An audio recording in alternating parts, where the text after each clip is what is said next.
Assalamualaikum warahmatullahi wabarakatuh. Kembali lagi di channel Radio Horor. Untuk kisah kali ini masih ada sebuah cerita yang ditulis oleh akun Facebooknya Doni Permana. Dan untuk kisah yang akan saya bawakan kali ini yaitu sebuah kisah yang berjudul Rumah Bekas Pengantin Baru.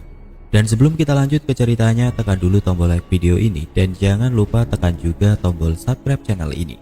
Dan nyalakan juga lonceng notifikasinya agar tidak ketinggalan cerita-cerita lainnya dari channel ini. Dan buat teman-teman yang pengen membaca langsung ceritanya, nanti silahkan saja kunjungi linknya yang nanti akan saya sertakan di kolom deskripsi. Dan seperti apa untuk kisah kali ini, langsung saja kita masuk ke ceritanya.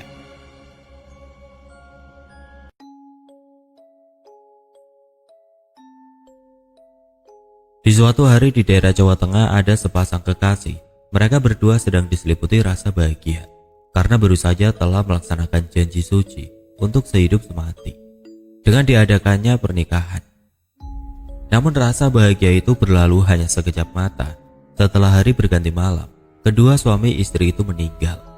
Keluar ular welang di kepalanya. Tepat jam 7 malam di dalam kamar pengantin, kamar yang sangat indah masih dipenuhi dengan bunga mawar di ranjangnya. Tiba-tiba saat suaminya sedang berbaring di atas ranjang dan istrinya sedang duduk bercermin, suaminya teriak sakitan. "Sayang, tolong aku, kepalaku sakit sekali, seperti ada sesuatu yang mau keluar dari kepalaku.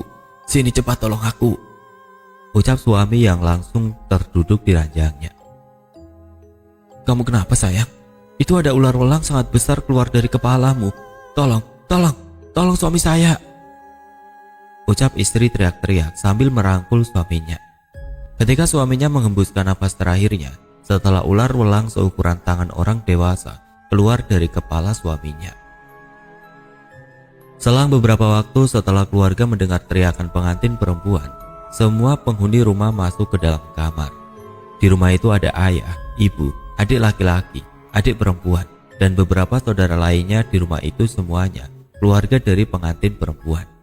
Betapa kagetnya mereka semua yang ada di rumah setelah masuk ke dalam kamar pengantin tersebut, karena melihat pengantin laki-laki tergeletak di lantai sambil dipeluk istrinya dan melihat ular welang yang melingkar di atas ranjang.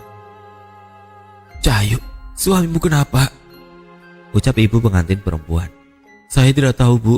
Tiba-tiba keluar ular welang dari atas kepalanya. Setelah ularnya keluar dari kepala suami saya, dia langsung tidak sadarkan diri," ucap pengantin perempuan. Dan hal yang menggemparkan semua keluarga yang masuk ke dalam kamar pengantin pun terjadi. Tiba-tiba pengantin perempuan itu teriak kesakitan, tangannya sambil memegang kepala. "Bu, kepala saya sangat sakit, Bu. Tolong, Bu, tolong. Sakit sekali, Bu. Ampun, ampun." Teriak pengantin perempuan sangat kesakitan. Bahkan kedua kelopak matanya sampai putih semua, menahan rasa sakit yang amat sangat sakit. Kejadian seperti suaminya pun terjadi kembali. Keluar ular welang berwarna putih hitam dari atas kepalanya. Setelah semua tubuh ular welang itu sepenuhnya keluar, pengantin perempuan pun menghembuskan nafas terakhirnya. Ia juga sama, meninggal dunia seperti suaminya. Sekedar penjelasan, ular welang yang keluar dari kepala suaminya berwarna kuning hitam, dan ular welang yang keluar dari pengantin perempuan berwarna putih hitam. Setelah ular welang itu keluar dari kepala pengantin perempuan, ular itu menghampiri ular satunya yang sudah melingkar di atas ranjang. Sekarang ada dua ular welang yang melingkar di atas ranjang dan tiba-tiba menghilang begitu saja entah kemana. Adik perempuan pengantin itu pingsan saat melihat kejadian tersebut. Terus ayah dan ibunya menghampiri kedua pengantin yang tergeletak di lantai. Saat dicek oleh sang ayah, ternyata keduanya sudah meninggal dunia. Ibunya sampai pingsan saat ayahnya bilang, "Innalillahi wa inna ilaihi raji'un," ucap sang ayah setelah mengecek kondisi kedua pengantin tersebut yang ternyata meninggal dunia.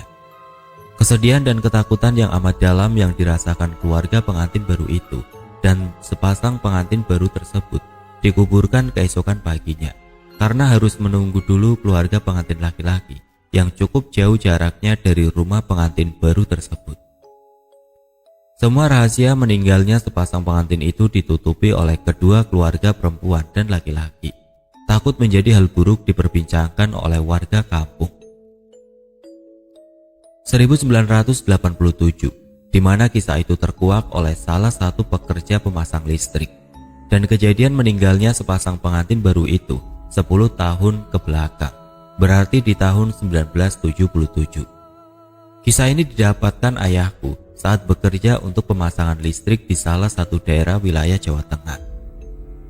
Saat itu dikumpulkan kurang lebih 25 orang pekerja di kantor PLN di wilayah Cianjur untuk ditugaskan memasang aliran listrik di salah satu daerah di Provinsi Jawa Tengah. Setelah semua pekerja siap, peralatan dan perlengkapan juga lengkap, para pekerja berangkat dari Cianjur ke salah satu daerah di Jawa Tengah.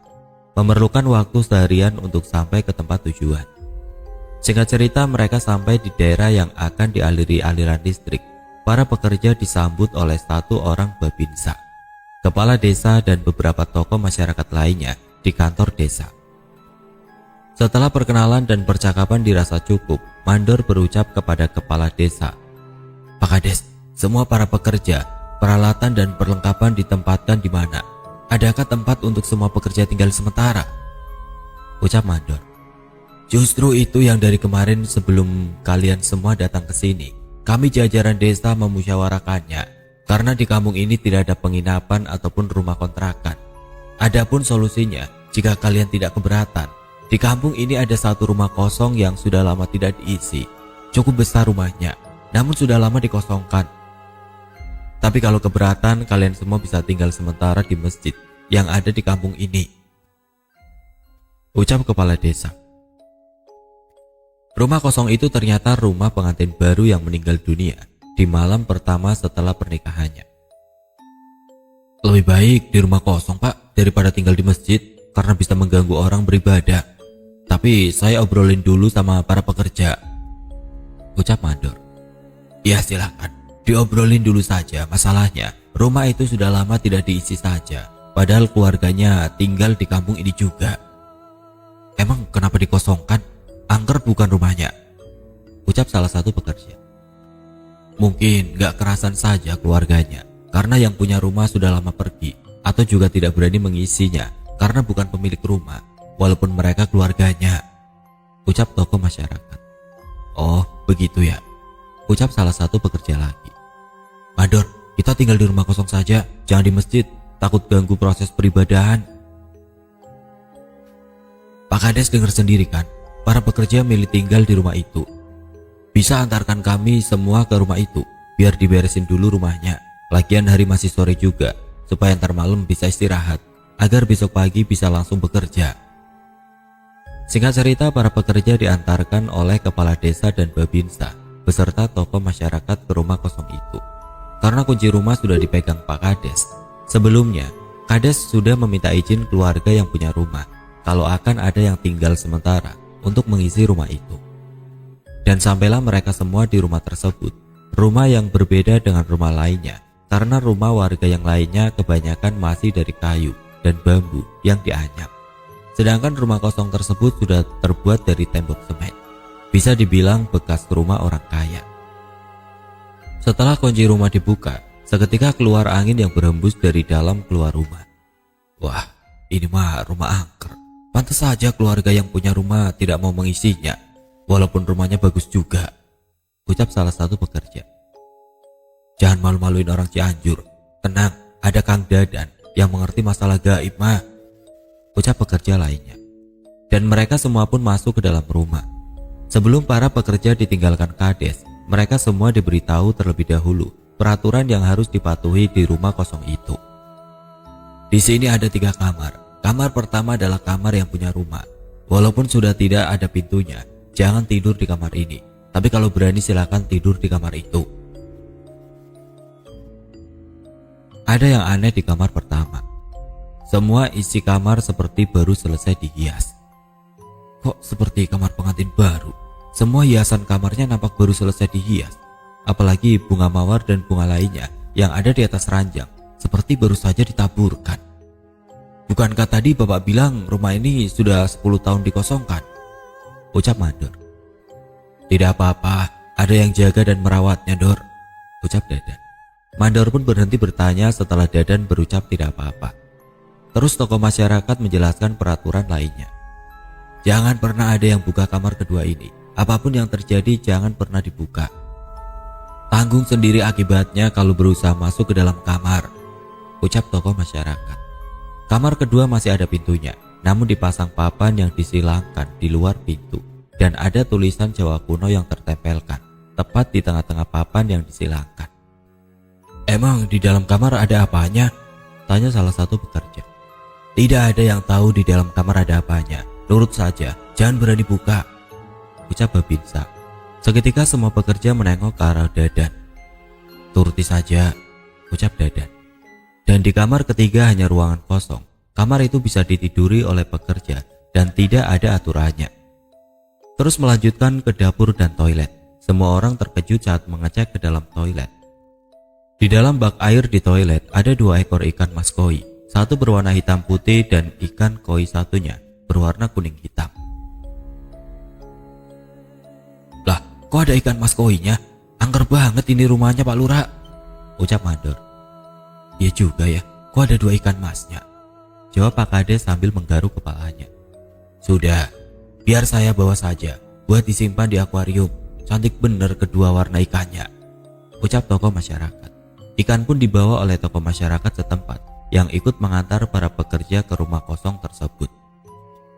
Dan para pengantar pun pulang meninggalkan rumah bekas pengantin baru itu setelah semua penjelasan dan aturan di dalam rumah disampaikan. Kini semua pekerja langsung bergegas membersihkan rumah bekas pengantin, ruang tamu, teras rumah, kamar ketiga dan dapur dibersihkan secepatnya, termasuk bak penampungan air untuk mandi di dalam toilet. Karena waktu sudah menunjukkan jam 4 sore. Singkat cerita, sebelum azan maghrib berkumandang, rumah kosong itu sudah bersih dan layak ditempati, dikarenakan dibersihkannya oleh 25 orang jadi cepat selesai. Betapa kagetnya salah satu pekerja saat mau mandi di bak penampungan air. Ada 2 ekor ikan mas koi yang tadi. Dor, sini cepat, ucap pekerja yang hendak mandi. Ada apa? Mandi teriak-teriak, ucap Mandor. Dan bukannya hanya Mandor yang datang ke toilet, para pekerja lain juga datang menghampiri. Lihat tuh, bukannya ikan itu tadi sudah diambil sama tokoh masyarakat. Kebetulan tadi sebelum saya mau mandi, saya sendiri yang bersihkan ini bak air. Emang pas dibersihkan tadi tidak ada ikannya. Setelah saya mengisi penuh lagi ini bak dan pergi sebentar untuk ngambil handuk, kok ikan masnya ada lagi, Dor? Udah, jangan digangguin. Biarin saja itu ikannya ada di dalam bak air. Kita semua tamu di sini. Bisa jadi 2 ikan tersebut penjaga rumah ini. Buktinya kamar depan kayak kamar pengantin baru, ucap Mandor. Masalah ikan pun beres. Semua pekerja bergiliran mandi tanpa mengganggu kedua ikan tersebut. Setelah semua pekerja melaksanakan sholat maghrib, mereka melakukan doa bersama untuk meminta perlindungan keselamatan, kelancaran dan kesehatan. Karena besok adalah hari mulainya pekerjaan. Malam pun tiba. Berarti ini adalah malam pertama para pekerja untuk tidur di rumah bekas pengantin dan menjadi malam pertama yang sangat panjang. Bayangkan saja, sampai 9 hari semua pekerja tidak ada yang bisa tidur di rumah bekas pengantin. Yang ada mereka tidur di lapangan, tempat pekerjaan pemasangan aliran listrik saat bekerja. Benar-benar kacau balau pekerjaan pemasangan listriknya. Di malam pertama, jam menunjukkan jam 11 malam. Semua pekerja sudah memposisikan diri untuk tidur.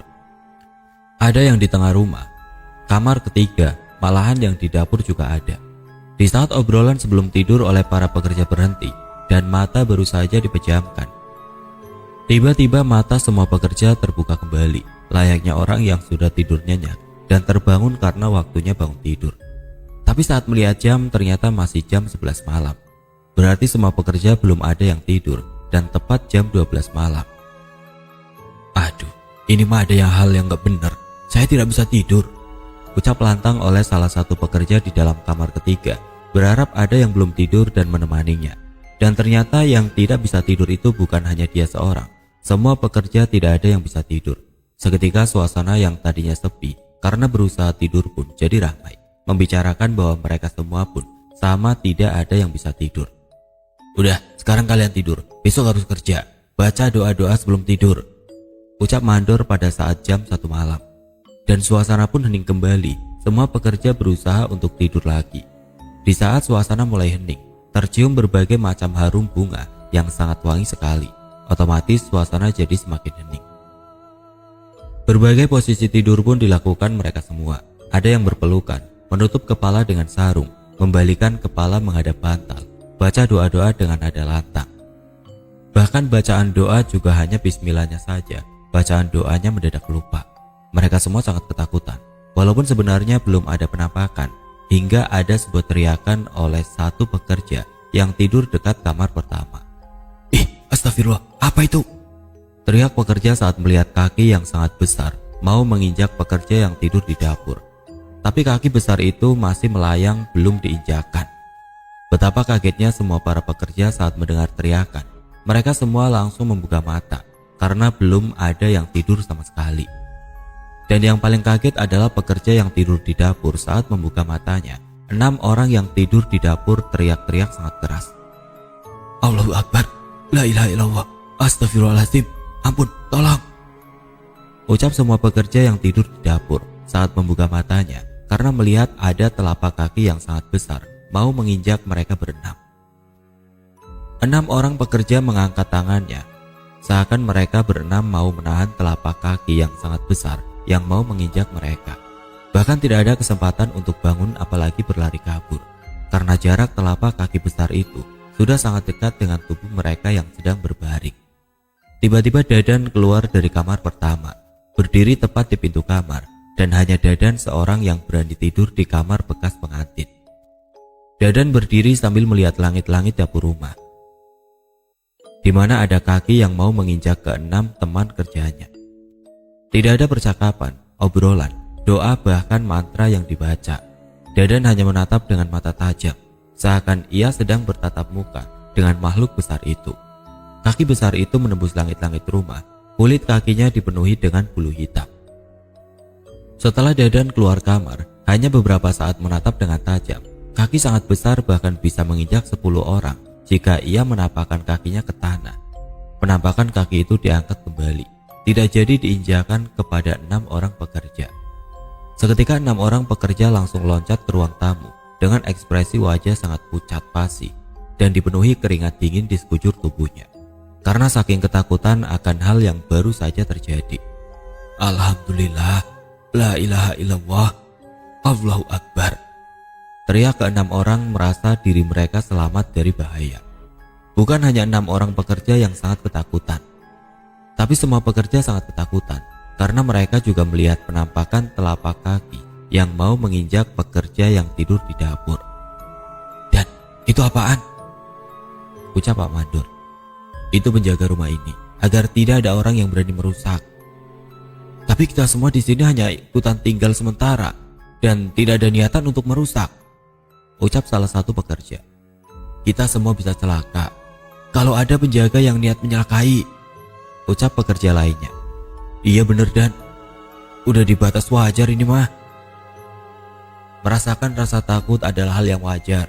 Berarti kalian masih normal dan sehat. Makhluk tinggi besar itu tidak akan melukai kita semua kalau kita patuh akan aturan yang ada di rumah ini. Saya juga belum mengerti mengapa rumah ini lama dikosongkan. Tapi firasat saya mengatakan selama tidak melanggar aturan dan merusak rumah, tidak akan terjadi apa-apa. Barusan makhluk itu hanya menunjukkan keberadaannya. Ucap Dadan dengan tenang menjelaskannya. Kalau kamu sudah bilang, kita nurut saja. Ucap Mandor dan para pekerja lainnya. Karena hal seperti ini bukan sekali 2 kali terjadi saat bekerja memasang aliran listrik. Sudah sering terjadi, apalagi pas pemasangan listrik di jalur hutan perawan. Lebih ekstrim lagi kejadiannya, tapi dengan cerita yang berbeda. Sholawat pagar gaib masih hafal kan? Ucap Dadan. Serentak semua pekerja melantunkan sholawat untuk membuat pagar gaib, menuruti ucapan Dadan. Di saat semua pekerja melantunkan sholawat untuk membuat pagar gaib, seketika juga terdengar suara petir yang sangat menggelegar. Hujan turun dengan sangat deras disertai angin yang sangat kencang, benar-benar hujan badai. Lanjutkan, jangan berhenti bersolawatnya. Semakin dibaca sholawat pagar gaib, semakin besar pula petir yang begitu menggelegar. Hujan disertai angin yang turun, seakan rumah beserta isinya mau diterbangkan. Dan para pekerja meneruskan bacaan sholawat karena sejenak sempat terhenti di saat hujan badai tiba-tiba turun. Air hujan banyak yang jatuh dari langit-langit rumah, menandakan banyak genteng rumah yang diterbangkan oleh angin yang sangat kencang tadi. "Jangan ada yang lari keluar rumah, bisa celaka nanti. Teruskan saja bacaan selawatnya," ucap Dadan menghalangi pintu keluar rumah, karena semua pekerja mau kabur keluar rumah. "Kalian lihat sendiri, ada apa di luar rumah?" ucap Dadan lagi. Saat pintu keluar rumah dibuka oleh Dadan, betapa kagetnya semua pekerja karena melihat apa yang ada di luar rumah. 2 ular welang, satu berwarna putih hitam, satunya berwarna kuning hitam, seukuran pohon kelapa, sedang memutari rumah. Bahkan saking panjangnya dan sangat besar, tidak bisa dilihat ekor sama kepalanya. Dan satu makhluk tinggi besar dipenuhi bulu, hanya kakinya saja yang terlihat. Saking besarnya makhluk itu. Terus di samping makhluk tinggi besar itu ada seperti sepasang pengantin baru, karena mereka berdua memakai baju pengantin ciri khas adat Jawa. Perempuan dan laki-laki tersenyum menatap ke pintu rumah yang dibuka oleh Dadan. Ada yang berbeda dari senyuman mereka berdua. Sepasang pengantin itu tersenyum manis, tapi dengan ekspresi wajah memelas. Terlihat cukup jelas senyuman sepasang pengantin itu. Penampakan kaki yang tubuh bagian atasnya tidak terlihat. Entah berapa puluh meter sosok tinggi besar itu, dan kedua ular welang seukuran pohon kelapa. Saat ada kilatan cahaya petir menyambar. Itu apaan? Ada ular sangat besar," ucap pekerja yang mengintip pintu keluar rumah saat dibukakan Dadan. "Itu ada sosok kaki besar tadi yang mau menginjak," ucap pekerja lainnya. "Ya Allah, sebenarnya ada apa di rumah ini?" ucap pekerja sambil memeluk teman kerjanya karena sangat ketakutan setelah melihat sosok tinggi besar. Saat pintu dibukakan Dadan dan disuruh melihat keluar rumah, semua pekerja berkumpul di dekat pintu dan ada juga yang melihat dari jendela samping pintu karena jendela itu tidak ada gordennya. "Ini sudah di luar batas Dan, gimana sekarang?" ucap Mandor. "Bisa ditelan bulat-bulat kita semua Kang Dadan, itu ular besar banget."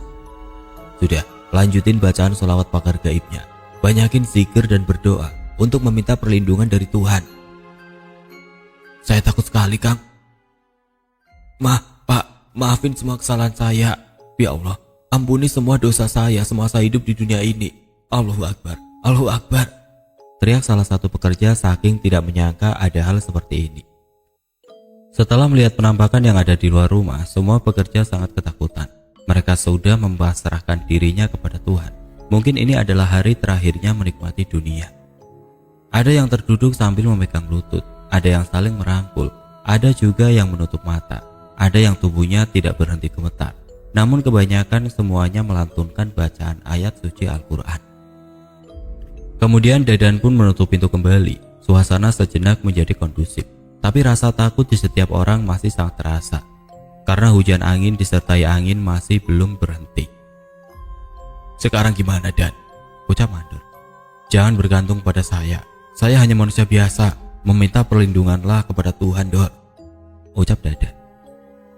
"Saya coba untuk berkomunikasi dengan makhluk yang di luar. Jangan ada yang keluar rumah, apapun yang terjadi," ucap Dadan. "Tapi Dan..." "Sudah, jangan banyak tapi-tapian. Berbanyak doa dan zikir kepada Tuhan untuk meminta perlindungan," ucap Dadan sambil membuka pintu dan menutupnya kembali.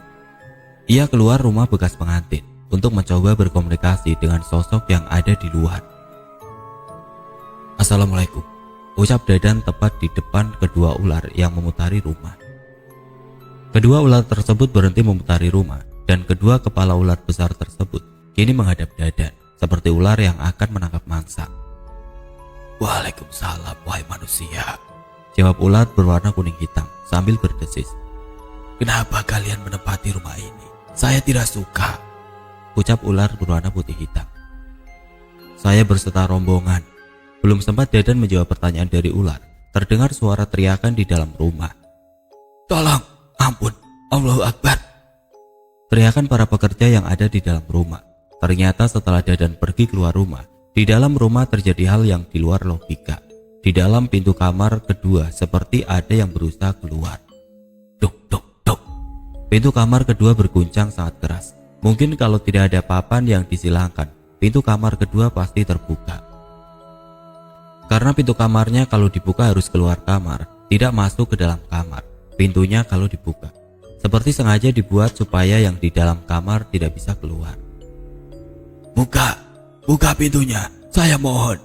Terdengar suara perempuan dan laki-laki terus-menerus di dalam kamar kedua yang ingin dibukakan pintunya. Semua pekerja saling tatap dan teriak-teriak saking ketakutannya, karena bukan hanya gedoran di kamar kedua saja yang membuat mereka ketakutan. Telapak kaki besar tadi yang mau menginjak ke 6 pekerja yang berbaring di dapur, sekarang mau menginjakkan kakinya ke semua pekerja yang ada di ruang tamu. Sekali lagi saya katakan ini adalah kisah nyata pengalaman pribadi ayahku. Waktu ia bekerja saat pemasangan aliran listrik di salah satu daerah di Jawa Tengah, karena banyak sekali yang bertanya fiksi atau nyata. Lanjut ke cerita. Selang beberapa saat tidak terdengar lagi suara jeritan, teriakan minta tolong dari dalam rumah. Semua pekerja tidak sadarkan diri. Semuanya pingsan karena menganggap dirinya telah diinjak oleh kaki besar itu. Semua pekerja menyangka telah meninggal dunia. Allahu Akbar! Teriakan semua pekerja sebelum tidak sadarkan diri. Sebelum mereka pingsan, semuanya berusaha lari keluar rumah, tidak menghiraukan ucapan Dadan untuk tidak keluar rumah. Namun semua pintu terkunci, tidak bisa terbuka. Pintu depan maupun belakang semuanya terkunci. Bahkan mereka berusaha memecah kaca jendela, tapi kacanya tidak pecah. Harusnya kaca sangat mudah dipecahkan, tapi seakan-akan kaca itu terbuat dari beton yang sangat kokoh. Alhasil tidak ada jalan keluar untuk menyelamatkan diri. Kenapa kamu tidak pergi menolong mereka, wahai manusia?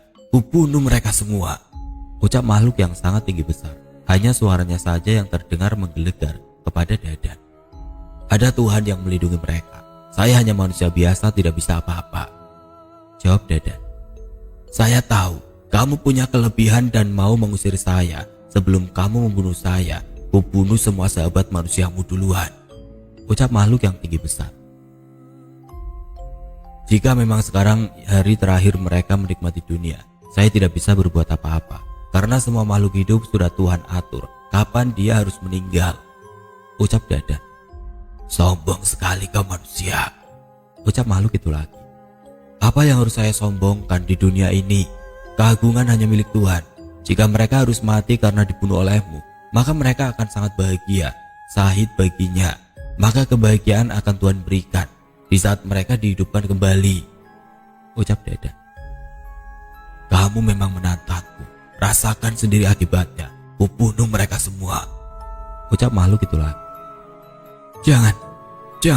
Jangan bunuh mereka. Saya mohon, mereka tidak tahu apa-apa. Saya mohon, mereka tidak berniat jahat tinggal di rumah ini, ucap perempuan seperti pengantin yang berada di samping kaki sosok yang tinggi besar.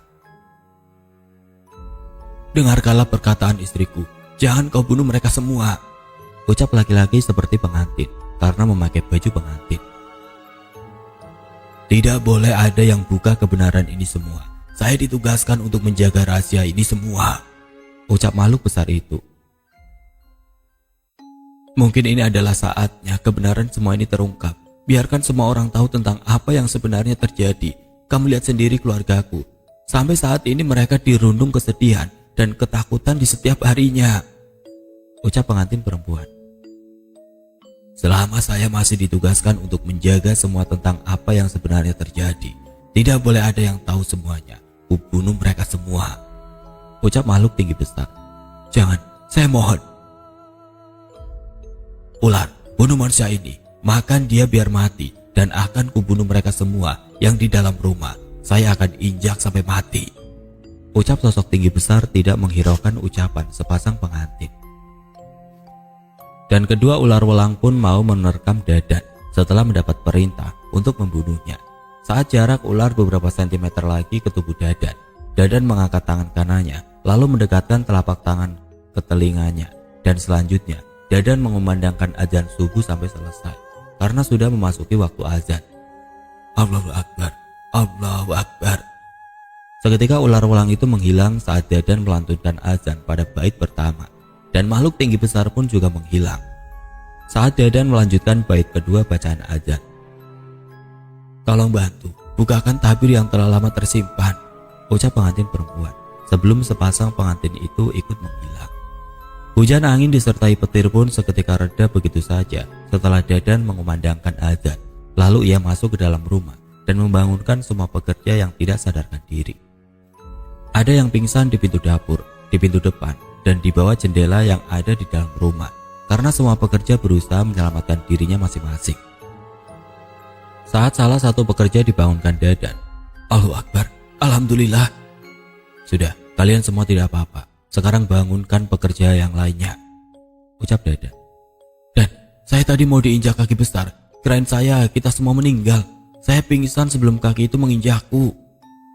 "Tidak ada yang meninggal dunia," ucap Dadan sambil membangunkan pekerja lainnya. Semua pekerja yang pingsan sangat bersyukur. Ternyata semuanya hanya pingsan, tidak ada yang meninggal. Singkat cerita, malam pun berganti pagi. Perlahan sang matahari terbit untuk menyinari dunia. Setelah ucapan syukur kepada Tuhan dan berterima kasih kepada Dadan, karena semuanya tahu kalau ia yang mengusir hantu dan menyelamatkan semua para pekerja. Karena ini bukan kejadian pertama kali Dadan mengusir hantu. Sudah sering terjadi hal ekstrim seperti ini, terjadi saat bekerja. Dan betapa kagetnya semua pekerja saat mereka semua keluar rumah di pagi hari. Hujan badai tadi malam hanya turun di lingkungan rumah bekas pengantin baru saja. Tanah yang basah bekas terkena air hujan hanya membasahi tanah halaman rumah kosong. Di luar pagar rumah tanahnya kering.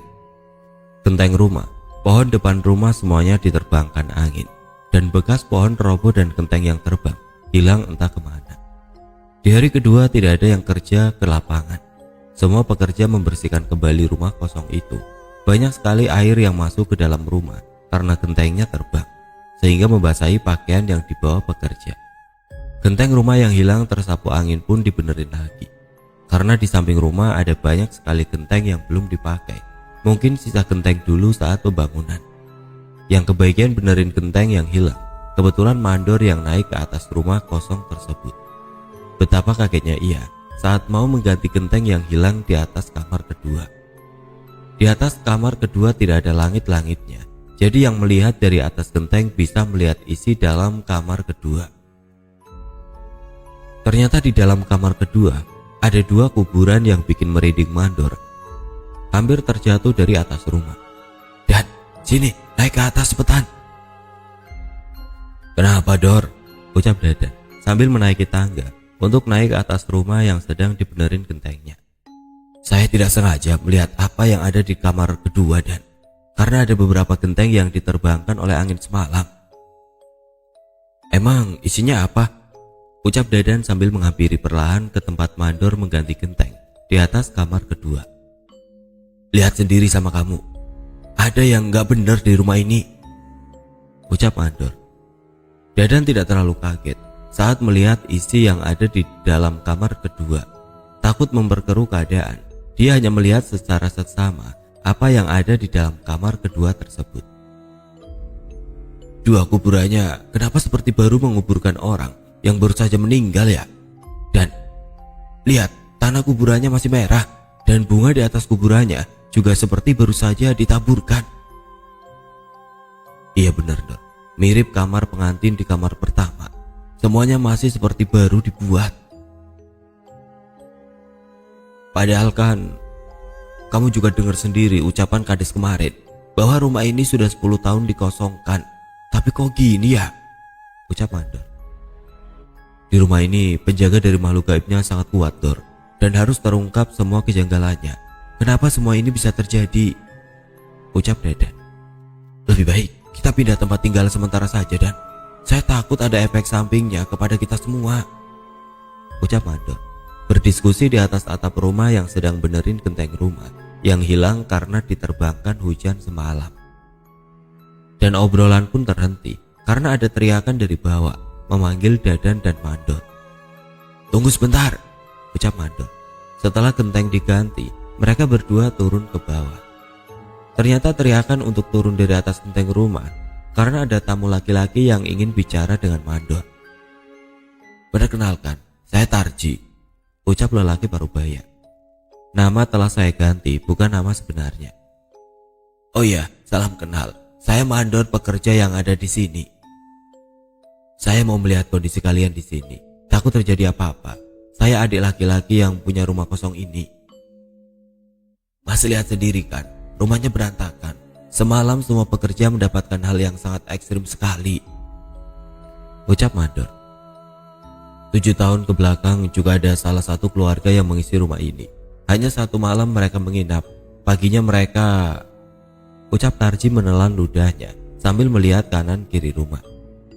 Paginya mereka kenapa? Gak tahu kenapa di kisah rumah bekas pengantin baru ini, saya ingin menulis semua kejadiannya sedetail mungkin. Biasanya setiap nulis cerita saya selalu skip setiap kejadian biar cepet tamat. Tapi yang ini mah beda, entahlah. Lanjut cerita. Salah satu keluarga saya ditemukan tidak sadarkan diri di pagi harinya saat saya mau mengunjunginya. Tapi mereka meninggal di rumah sakit setelah 7 hari mendapat perawatan. Ah, meninggal? Ucap Mandor. Matanya melotot dan mulutnya tidak bisa tertutup, menganga sampai ia meninggal di rumah sakit. Sepertinya keluargamu yang meninggal itu mendapat tekanan yang sangat hebat di malam pertama, ucap Mandor. Ya, sepertinya begitu. Namun saya dan keluarga tidak mendapat keterangan apa yang sebenarnya terjadi. Emangnya apa yang terjadi tadi malam? Ucap Tarji. Semalam ada sosok yang tinggi besar. Kami semua para pekerja mau dibunuhnya. Hujan angin disertai petir. 2 ular welang sebesar pohon kelapa. Di bak ada 2 ikan mas koi. Dan sepasang suami istri memakai baju pengantin, jelas Mandor. Ya Allah, sebenarnya apa yang dilakukan kakak perempuanku semasa hidupnya, ya Allah, ucap Tarji sambil meneteskan air mata. Itu di kamar kedua kuburan siapa? Tanya Dadan. Kamu sudah melihatnya bukan? Ucap Tarji malah bertanya balik ke Dadan. Ya, saya dan Mandor sudah melihatnya. Waktu tadi benerin genteng yang terbang oleh angin waktu hujan semalam. Itu adalah kuburan. Jawab Tarji pun berhenti karena tiba-tiba saat obrolan sedang berlangsung ada 2 pekerja yang kerasukan, berguling-guling seperti ular. Lebih baik kalian semua pergi dari sini sebelum kalian semua celaka, ucap Tarji sambil berlari meninggalkan rumah bekas pengantin baru. Tidak ada yang mengejar Tarji yang berlari keluar rumah. Dadan dan Mandor langsung masuk ke dalam rumah, menghampiri 2 orang pekerja yang kerasukan. Saat sudah di dalam rumah dan berada tepat di depan orang yang kerasukan, salah satu pekerja yang kerasukan meludahi Dadan. Air ludah itu mengenai pipi Dadan. Betapa kagetnya semua pekerja karena melihat pipi Dadan yang mengeluarkan asap putih yang banyak. Kau memang harus dibinasakan. Semua rahasia yang telah terjadi di sini tidak ada yang boleh mengetahuinya, ucap sosok yang merasuki tubuh pekerja. Lebih baik kita berdamai. Saya dan semua pekerja di sini tidak ada tujuan untuk membuka tabir yang telah terjadi. Kami semua hanya ingin tinggal sementara di rumah ini. Kamu adalah orang yang diramalkan akan membuka semua yang terjadi, dan saya ditugaskan untuk menjaga rumah ini sampai kau datang. Kubunuh kalian semua, ucap sosok yang merasuki pekerja. Dadan pun berhenti bertanya, menutup mata sejenak dan memusatkan pikirannya, meminta perlindungan, pertolongan, dan kekuatan kepada Allah untuk bisa menyelesaikan semua yang terjadi di sini. Akhirnya, kamu mengibarkan bendera perang dengan kami yang ditugaskan menjaga rumah ini. Semua pasukan gaibmu ternyata sudah datang, ucap sosok yang merasuki pekerja. Bismillahirrahmanirrahim. Atas izin Allah, ku makan kamu, ucap Dadan. Satu pekerja yang dirasuki pun langsung tergeletak pingsan setelah Dadan bilang mau memakannya. Sekarang giliran kamu untuk saya makan, ucap Dadan ke satu orang pekerja yang masih kerasukan. Ampun, saya tidak mau mati. Jangan makan saya. Saya hanya ditugaskan untuk menjaga rumah ini, ucap sosok yang merasuki pekerja yang masih kerasukan. Apa yang terjadi di sini? Tanya Dadan. Saya tidak berani menjelaskannya. Kamu juga akan tahu sendiri semuanya. Kamu orang yang diramalkan 10 tahun ke belakang untuk membuka semuanya. Tolong, ampuni saya. Pergi kau sekarang juga, ucap Dadan. Karena Dadan tahu sosok yang merasuki itu tidak akan memberitahunya. Dan yang merasuki tubuh pekerja pun pergi. Selang beberapa saat, kedua pekerja yang kerasukan telah sadar kembali. "Hantunya takut dimakan," ucap Mandor dan para pekerja lainnya. Karena setiap ada kejadian di luar logika saat bekerja pemasangan listrik, kalau Dadan sudah marah, dia selalu bilang mau memakan hantunya. "Dor, gimana sekarang? Masih mau tinggal di sini atau pindah ke masjid?" "Lebih baik kita tinggal di sini, Kang. Ada hal yang harus diberesin sampai akarnya di rumah ini," jawab salah satu pekerja, bukan Mandor yang menjawabnya. "Bener, Kang. Takut ada korban pembunuhan atau apalah masalahnya yang terjadi 10 tahun ke belakang," ucap pekerja lainnya. "Niat kita baik. Insya Allah Tuhan memberikan perlindungan, Kang, kepada kita semua. Apalagi ada Akang," ucap pekerja yang lainnya juga. "Gimana semuanya? Semua tinggal di sini atau lari dari kenyataan? Di dalam kamar kedua isinya itu makam. Ada 2 makam di dalam kamar kedua. Saya tergantung kalian semua," tanya Mandor meminta persetujuan dari para pekerja untuk milih tinggal di rumah bekas pengantin atau pergi mencari tempat lain untuk tinggal sementara selama bekerja. "Ah, ada makam, Dor," ucap para pekerja sangat terkejut mendengar ada makam di dalam kamar kedua. "Pantas saja ada papan yang disilangkan di pintunya. Jangan-jangan korban pembunuhan, karena semalam ada teriakan minta tolong juga dan minta dibuka kamar keduanya." "Ya, benar. Semalam ada teriakan minta tolong di kamar kedua," ucap pekerja lainnya lagi. Hasil suara pun, hampir semuanya ingin tinggal di rumah bekas pengantin. Apapun yang terjadi, niat baik akan dibantu oleh Tuhan. Singkat cerita, setelah tidak ada lagi keraguan dan ketakutan untuk tinggal di rumah bekas pengantin, mereka semua lebih penasaran tentang sebenarnya apa yang sudah terjadi. Apalagi para pembaca. Semuanya di hari kedua membersihkan rumah kembali karena pekerjaan bersih-bersih yang sesaat sempat terhenti. Di hari kedua, waktu siang terasa cepat berlalu. Tidak terasa jam menunjukkan jam 5 sore. Tidak seperti waktu malam, 1 menit terasa seperti 1 jam. Mandor mengumpulkan semua pekerja di ruang tamu untuk schedule pekerjaan pemasangan listrik di hari ketiga. Besok pekerjaan dimulai dari pintu masuk perkampungan, dan pekerjaan pertama adalah pemasangan tiang. Buka jalur jika ada pohon yang menghalangi, ditebang saja pohonnya karena kita sudah mendapatkan izin, ucap Mandor. "Grup pekerjanya masih kayak kemarin kan, Dor? Atau diganti lagi?" "Ya, seperti kemarin saja, karena personil kita lengkap. Tugas masing-masing grup sama waktu pengerjaan di Karawang ya. Grup A gali tanah, grup B pasang tiang, dan grup C terbang pohon. Karena di wilayah ini banyak sekali pohon yang menghalangi jalur pemasangan listrik," ucap Mandor. "Oh, oke, siap, Dor," ucap serentak para pekerja. Senja pun berganti malam. Matahari kini telah tenggelam. Suasana mistis kini kembali datang.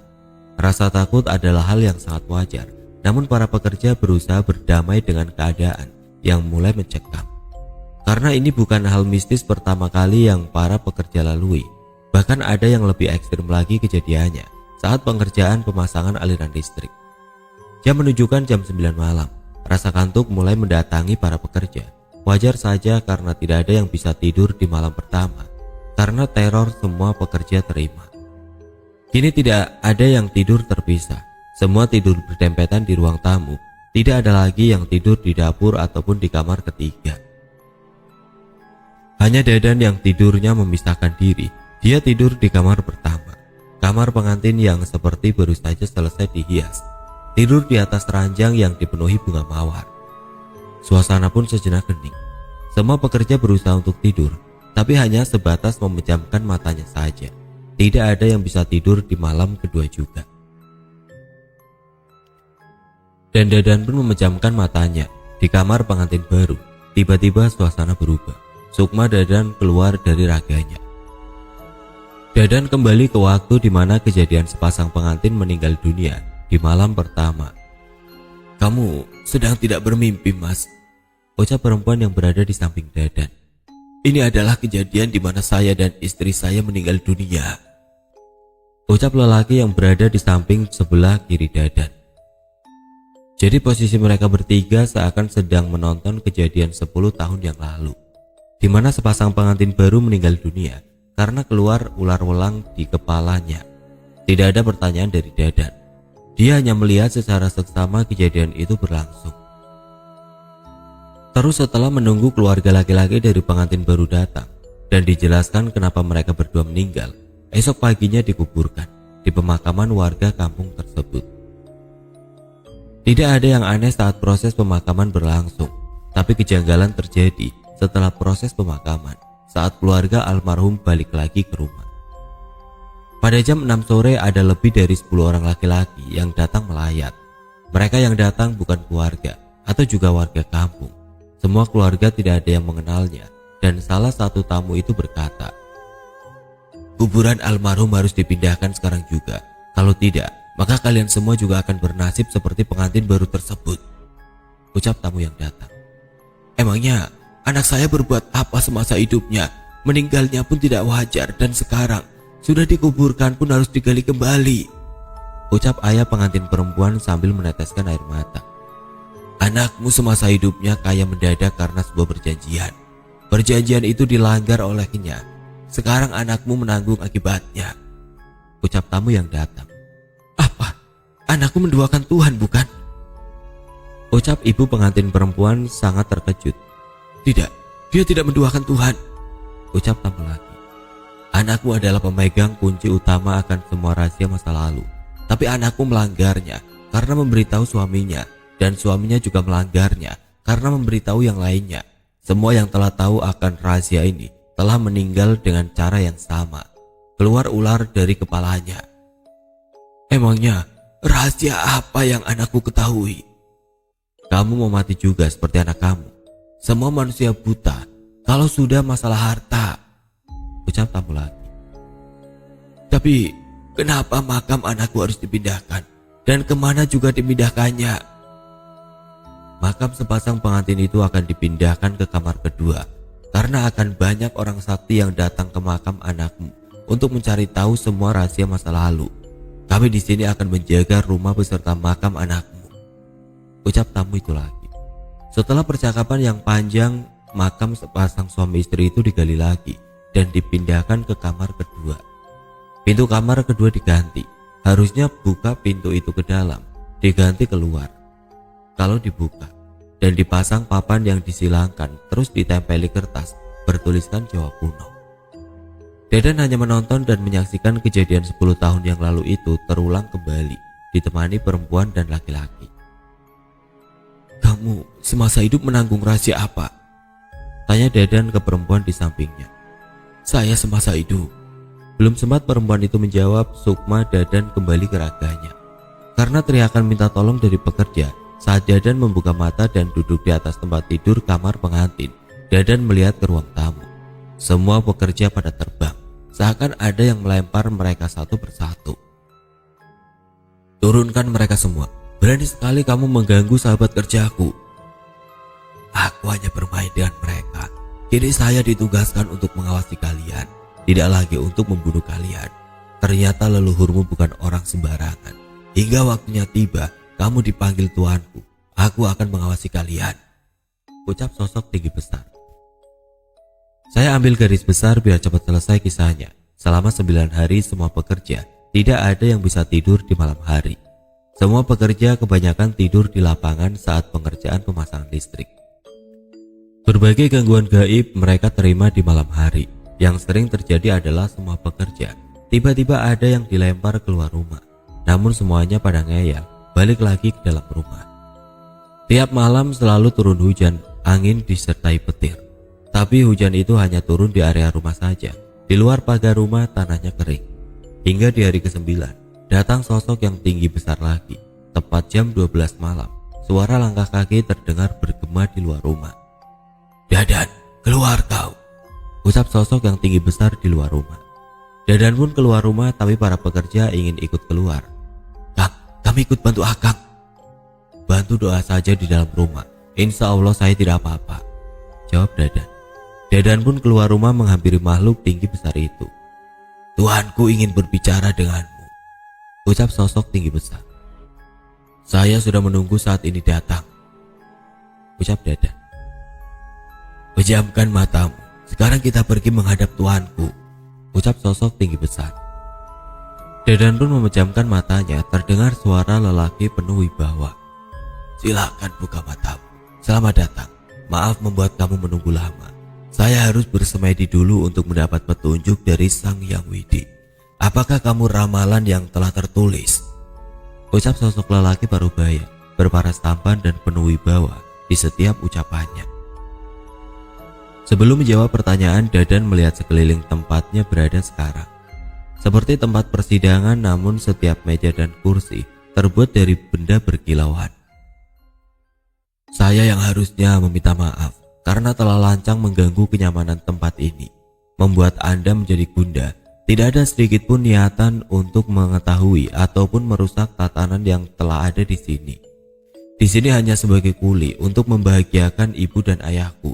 Bukan hanya aku yang berniat seperti itu, tapi semua para pekerja juga sama. Bekerja untuk membahagiakan keluarganya, tidak ada maksud lain, ucap Dadan. Perlu dijelaskan, di ruangan persidangan ini ada sepasang pengantin baru yang telah meninggal, dan sosok yang tinggi besar berubah menjadi seorang penjaga dengan wajah yang tampan, berdiri gagah di samping pria parubaya yang mempunyai paras yang tampan penuh wibawa. Saya sangat mengerti.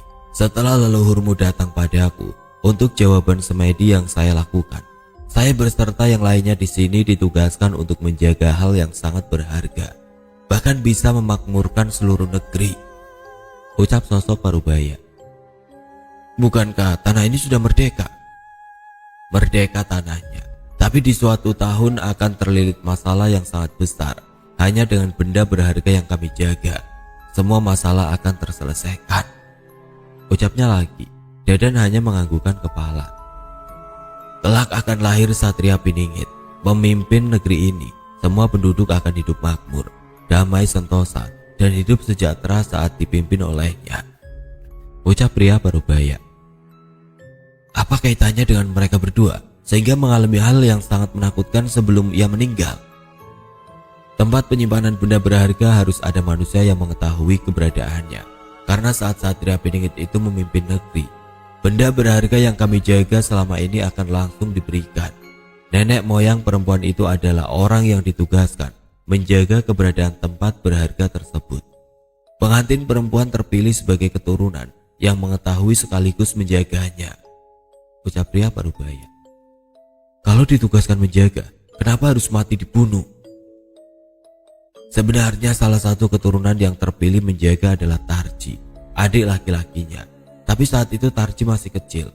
Di saat saya menyampaikan untuk memberi tugas Tarji menjaga tempat berharga ini, dia menolaknya. Setiap malam saya datang ke kamarnya supaya dia mau ditugaskan. Hingga di suatu malam, kakak Tarji yaitu perempuan ini mendengar percakapan di kamar Tarji di malam hari. Dia datang menghampiri, mau menerima tugas dari nenek moyangnya sampai Tarji dewasa. Saya pun membolehkan dan memberi wewenang mengambil benda berharga untuk bertahan hidup. Dengan syarat, tidak boleh ada orang lain yang tahu di mana tempat itu disimpan. Kalau dilanggar, kalian akan menyesal seumur hidup. Mati pun akan menjadi penjaga tempat ini. Kesalahan yang dibuat karena dia memberitahu suaminya dan suaminya memberitahu orang lain. Makanya, sekarang ia menjadi penjaga tempat ini sampai Satria Piningit itu memimpin negeri, ucap pria parubaya. Dan kelak, anak laki-lakimu akan memberitahu banyak orang tentang kisah ini. Itu tandanya Satria Piningit akan segera memimpin negeri menuju kemakmuran dan kesejahteraan penduduk. Karena di saat anakmu memberitahu banyak orang tanah ini sedang dalam keadaan sakit, ucap pria parubaya. Saya tidak akan terlalu mempercayaimu, tapi jika Tuhan menakdirkanku untuk menceritakan kisah ini kepada anakku kelak, aku akan menceritakannya, ucap Dadan. Tidakkah kamu ingin tahu apa yang kami jaga? Jika kamu ingin mengambilnya silakan, saya memberi wewenang. Tidak, sama sekali saya tidak ingin tahu ataupun memilikinya. Sekarang jangan ganggu lagi saya dan para pekerja lainnya, ucap Dadan menolaknya. Beritahu Tarji agar mau menjaga tempat ini. Dia adalah keturunan yang terpilih, ucap pria lagi. Diterima atau tidaknya saya tidak janji, namun saya akan menyuruhnya untuk menuntut ilmu di pondok pesantren. agar dia menjadi orang yang lebih kuat keimanannya kepada Tuhan. Sekarang saya pamit pulang, ucap Dadan. Ya, silakan, pejamkan matamu. Kupulangkan kamu kembali. Tidak akan ada gangguan lagi yang akan kalian terima di rumah itu, ucap pria parubaya. Dadan pun memejamkan matanya. Saat membuka mata kembali, ia sudah berada di depan rumah bekas pengantin baru. Singkat cerita, tidak ada lagi gangguan yang diterima di rumah bekas pengantin baru. Semua bisa tinggal sementara dengan tenang, dan pekerjaan pemasangan listrik sudah mencapai 99%. Sebelum semua pekerja kembali ke Cianjur, Tarji menemui Dadan. Assalamualaikum mas, ucap Tarji yang sengaja menemui Dadan di rumah bekas pengantin baru. Waalaikumsalam mas. Boleh ngobrol sebentar? Sebelumnya saya mohon maaf ganggu waktu istirahatnya. Ya, tidak apa-apa. Saya juga menunggu kedatanganmu. Saya langsung ke intinya ya mas. Semenjak kejadian kakak perempuanku meninggal, setiap malam saya selalu didatangi seorang pria. Dia meminta terus-menerus kepada saya untuk jadi penjaga sebuah tempat. Tapi saya selalu menolaknya. Sebenarnya pria itu memintaku sebelum kakak perempuanku meninggal. Saya sudah tahu. Masnya sudah tahu. Setelah kematian kakakmu, setiap hari kamu membaca Al-Quran di masjid. Tidak berani meninggalkan masjid. Entah berapa hataman Al-Quran yang telah kamu tamatkan, berharap hal baik akan segera datang, dan kamu tidak ingin lagi didatangi seorang pria setiap harinya untuk meminta menjaga tempat tersebut. Sebenarnya dari hari pertama kedatangan mas, saya ingin menemui mas, karena setiap malam saya sholat istikharah. Di dalam mimpi saya harus segera menemui Mas Dadan. Setelah kuyakinkan diri ini, baru sekarang saya berani menemui mas, ucap Tarji. Kamu harus menuntut ilmu di pondok pesantren. Kuatkan akidahmu terhadap Tuhan. Jikapun kamu ditakdirkan harus menjaga, jagalah. Tapi saya takut seperti kakakku yang meninggal. Itu karena kesalahannya yang tidak bisa menjaga amanat. Tapi jika kamu menuntut ilmu di pondok pesantren, kamu bisa menentukan mana yang benar dan mana yang salah. Perkuat keimananmu kepada Tuhan, ucap Dadan. Jadi saya harus menuntut ilmu untuk lebih dekat kepada Tuhan mas? Ya, benar sekali. Terima kasih banyak atas petunjuknya. Saya akan menuntut ilmu di pondok pesantren. Maaf telah ganggu waktu istirahatnya. Tarji pun pergi meninggalkan rumah setelah berpamitan. Singkat cerita, pekerjaan pemasangan listrik di daerah Jawa Tengah selesai. Semua pekerja balik lagi ke Cianjur. Di tahun 2005, Dadan mengunjungi Tarji kembali. Ternyata kini dia telah menjadi seorang ustadz pemimpin pondok pesantren dengan santri yang sudah banyak. Terima kasih buat para pendengar yang menyimak kisah yang ditulis dari awal hingga akhir cerita. Banyak yang saya kurangin dan hanya sedikit saya tambahin. Tidak lain hanya untuk mempermudah alur cerita, mudah dipahami. Percaya atau tidaknya kisah ini, saya mohon dengan sangat jangan jadi perdebatan. Di sini saya hanya sebagai penulis yang membagikan kisah masa lalu perjalanan hidup ayahku. Jikapun kalian anggap kisah ini fiksi, silakan anggap dongeng sebelum tidur.